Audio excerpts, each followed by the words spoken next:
Hey everybody, it's Joe from Swing This Kettlebell and Strength. I'm going to go over a little bit of heavy kettlebell jerk training that I like to do. Hopefully this can kind of give you a different way to think about your training for kettlebell sport or not. I like to keep up with the strength that I've built for a year.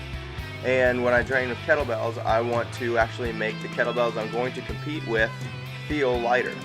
So I like to train a lot heavier than I do for competition most of the time. As you know, I probably do a lot of videos demonstrating 30-second to a minute of work. So here's a heavier jerk training session with up to a minute of work in between. So that was 32s. Here comes 36s. And notice I'm keeping everything just a lot tighter. I'm not built for kettlebell sport like a lot of those people are. I have a whole lot of muscle in my trunk from doing just a lot of heavy work my whole life and lifting and stuff like that. I got into kettlebell sport a lot later after bodybuilding and strength training. So there's the 36s.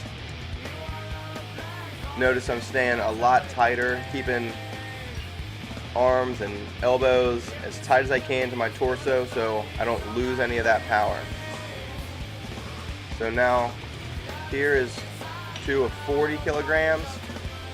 Still just taking my time, really focusing on the launch and the stability above, making sure the absorption is good. Now a lot of people don't train this way, but it seems to fit me really well. I like training faster pace and then giving myself a little rest. I feel it keeps my injuries down, even though I'm lifting heavier. If I can stabilize 40 and 44 over my head, I can definitely stabilize 24, 28.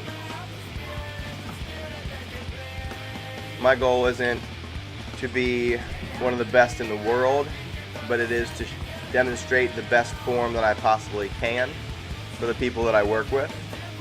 Now here's something you might not have tried before. It's a lot of brain power here. It's an alternating jerk. Slightly different. You can't hold the handles exactly how you normally do, like in your rack position. One has to be over the other, and you have to alternate that.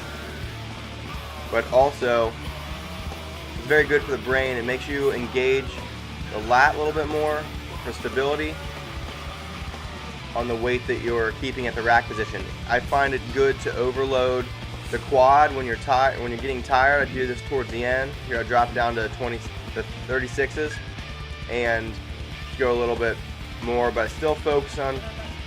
That's why it's good. You have to think about every single rep even more. So I like to change stuff up like this so you can constantly be thinking about body placement, like your alignment, your awareness of where you're at in space, where the kettlebells are, what they're doing, how you're feeling, how your shoulder's feeling. So anyway, something I like to focus on, maybe something you would try and see how you feel.